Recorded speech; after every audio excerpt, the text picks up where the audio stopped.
नमस्कार मित्रों, आप सभी का स्वागत है हमारे चैनल ज्योतिष पीयूष में।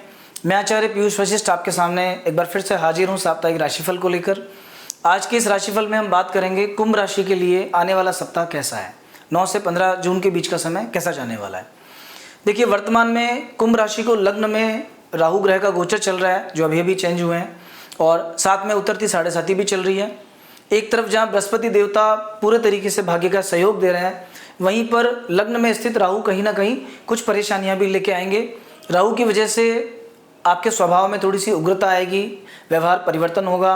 हो सकता है छोटी छोटी बातों को लेके लोगों से आप नाराज होना स्टार्ट कर दें, और इसका असर आपके कामकाज पर, आपके करियर पर, आपकी पार्टनरशिप पर और आने वाले समय में लोगों के साथ जो सामंजस्य है उस पर पड़े। तो आपको थोड़ा सा ध्यान देने की आवश्यकता है। अब बात करते हैं आने वाले सप्ताह के 7 दिन कैसे जाएंगे आपके। सप्ताह की शुरुआत में 9, 10 और 11 तारीख को चंद्रमा दशम भाव में विराजमान है। दशम भाव में चंद्रमा का गोचर स्वास्थ्य की दृष्टि से बहुत अच्छा है। पूर्ण रूप से आप बहुत एंथुजियास्टिक फील करेंगे, उत्साह रहेगा। इस उत्साह की वजह से अगर आप मेहनत भी कर रहे हैं थोड़ी सी, तो आपको लगेगा नहीं कि आपने मेहनत की, क्योंकि जितनी मेहनत करेंगे उसका फल आपके सामने आता जाएगा, उतना परिणाम मिलेगा। करियर बहुत अच्छा जाएगा और कहीं ना कहीं आपके स्वास्थ्य और आपके मानसिक स्वास्थ्य पे इसका फर्क आएगा। लेकिन 12 और 13 तारीख का जो समय है, इसमें थोड़ा सा ऐसा मान सकते हैं कि उत्साह उतना नहीं रहेगा। हालांकि आपको जो भी काम करेंगे उसका फल अच्छा मिलेगा, स्वास्थ्य ठीक रहेगा, पर कहीं ना कहीं पहले के कंपैरिजन में थोड़ा सा डलनेस आ जाएगी, काम को टालने की प्रवृत्ति बढ़ेगी। लेकिन फिर भी ओवरऑल ये 2 दिन भी ठीक है। 14 और 15 तारीख में आपको विशेष सावधानी बरतने की आवश्यकता है। सेहत के लिहाज से ये दिन बिल्कुल ख़राब है। पानी से दूर रहना। अगर आपको सर्दी से जुड़ी कोई प्रॉब्लम है तो उसका ध्यान रखना। सर्दी, जुकाम, कफ, कोल्ड आपको हो सकता है, छाती के रोग हो सकते हैं। अगर किसी प्रकार का बॉडी में इन्फेक्शन आपको होता है या पहले हुआ है तो उसके बढ़ने की संभावना है। मेंटली आप थोड़ा सा चिंता और स्ट्रेस में रह सकते हैं। 2 दिन में छोटी छोटी चीज़ों को लेकर के आप बार बार परेशान होंगे, हो सकता है उसका असर बाकी लोगों पर भी आए। आर्थिक दृष्टि से देखा जाए तो सप्ताह की शुरुआत बहुत ही अच्छी है। इस समय किया गया किसी भी प्रकार का इन्वेस्टमेंट आगे जाके फ्यूचर में आपको बहुत लाभ देगा। अगर आप किसी प्रॉपर्टी से जुड़े काम में लगे हुए हैं तो देखिए, अभी रिसेंटली मंगल देवता ने अपनी राशि चेंज की है। 6 तारीख को मंगल का ये राशि परिवर्तन आपके 7वें भाव में है। तो ऐसा मान लीजिए कि पार्टनरशिप में अगर कोई रियल एस्टेट का व्यापार है आपका, या कोई इन्वेस्टमेंट आप करते हैं, तो उस पर इसका पॉजिटिव इफेक्ट आने वाला है। होटल इंडस्ट्री से जुड़े जो भी लोग हैं उनको इसका फ़ायदा मिलेगा पूरे तरीके से। और ओवरऑल सप्ताह के शुरुआती 5 दिन आपके व्यापार व्यवसाय में इन्वेस्टमेंट की दृष्टि से बहुत ही अच्छे हैं। शेयर मार्केट में अगर कोई इन्वेस्टमेंट करते हैं तो इन 5 दिनों में कर सकते हैं। 12 और 13 तारीख का दिन किसी भी प्रकार के इन्वेस्टमेंट के लिए अच्छा है। लेकिन 14 और 15 तारीख में भूलकर किसी को पैसा उधार नहीं दें। इस समय दिया हुआ पैसा लौटकर वापस आने की उम्मीद बिल्कुल नहीं है।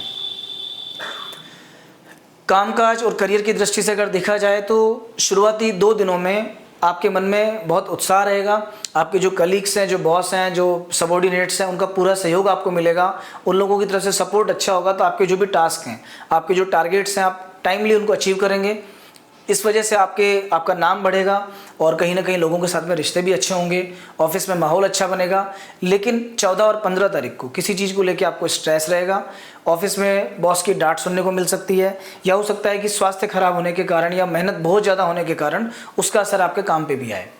व्यापार व्यवसाय वाले लोगों के लिए शुरुआती 5 दिन बहुत ही अच्छे हैं। विशेष तौर पे 12 और 13 तारीख का दिन, अगर आप अपने बिजनेस को बढ़ाने की दृष्टि से कोई भी इन्वेस्टमेंट करते हैं, आगे जाके निश्चित रूप से फलेगा। विशेष तौर पे ज़मीन में किया गया इन्वेस्टमेंट, या स्कूल कॉलेजेस वगैरह से जुड़े जो भी लोग हैं, जो इस तरह की इंडस्ट्री में काम कर रहे हैं, उनके लिए बहुत परफेक्ट टाइमिंग है 12 और 13 तारीख का। अगर कोई काम आपका बहुत लंबे समय से अटका हुआ है, रुका हुआ है, वो हो सकता है आपका काम।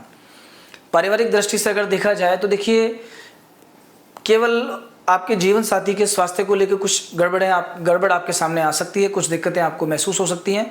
केतु का 7वें भाव में गोचर है और साथ में सूर्य भी 4th भाव में है, जो कि फैमिली में जो भी महिला सदस्य हैं, आपके फीमेल्स हैं, उनको लेके कुछ दिक्कतें होना दिखा रहे हैं। उनकी वजह से आप परेशान हो सकते हैं, उनकी तकलीफ में आप तकलीफ महसूस करेंगे।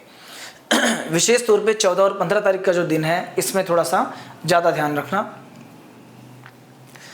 इस समय पे अभी देखा जाए तो 4th हाउस पर 4th भाव में एक तरफ जहाँ सूर्य की स्थिति है, वहीं शनि की भी पूर्ण दृष्टि है। तो 14 और 15 तारीख को माता के स्वास्थ्य को लेके ज़्यादा ध्यान रखना। ओल्ड एज में अगर हैं तो उनका विशेष तौर पे ध्यान रखना। अगर कोई प्रॉब्लम चलती आ रही है पहले से, उसका ट्रीटमेंट वगैरह लेना, वरना उनको लेके कोई समस्या क्रिएट हो सकती है। भाग्य की दृष्टि से सप्ताह आपका ठीक है। इस सप्ताह में 5 दिन बहुत अच्छे जाएंगे। सोमवार से लेके शुक्रवार तक का समय आपका ठीक है, तो किस्मत ओवरऑल आपके साथ है। 14 और 15 तारीख में कोई भी रिस्की डिसीजन नहीं लेना। ऐसा कोई काम जिसमें आपकी किस्मत की सहायता चाहिए आपको, उस समय पे 14 और 15 तारीख को छोड़ देना। 12 और 13 तारीख में भाग्य पूरे तरीके से साथ है। कोई भी काम करेंगे भाग्य के सपोर्ट से आपका काम जल्दी बनेगा। जो लोग स्टूडेंट्स हैं उनको हमारा सजेशन है कि इस वीक की शुरुआत बड़ी अच्छी है। शुरुआत में आप टारगेट्स लेंगे, टाइम टेबल बनाएंगे, पढ़ाई करेंगे और कुछ हद तक 4-5 दिन में अचीव भी करेंगे।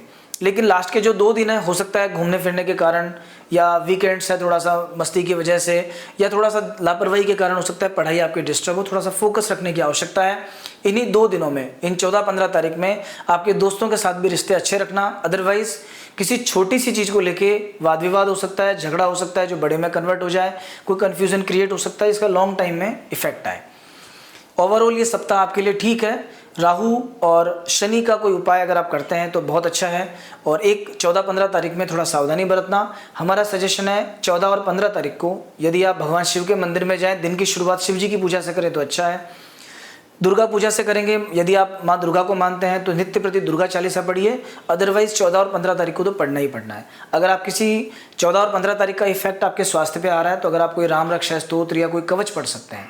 या मान लीजिए अगर आपको ये सब नहीं आता है तो सिर्फ इतना सा करना है, लास्ट के वीकेंड पे नासे रोग हरे सब पीरा, जपत निरंतर हनुमत बीरा, हनुमान चालीसा की छोटी सी चौपाई है, 108 बार इसका पाठ कर लें। आपका सप्ताह पूरे तरीके से अच्छा जाएगा। जय श्री राम।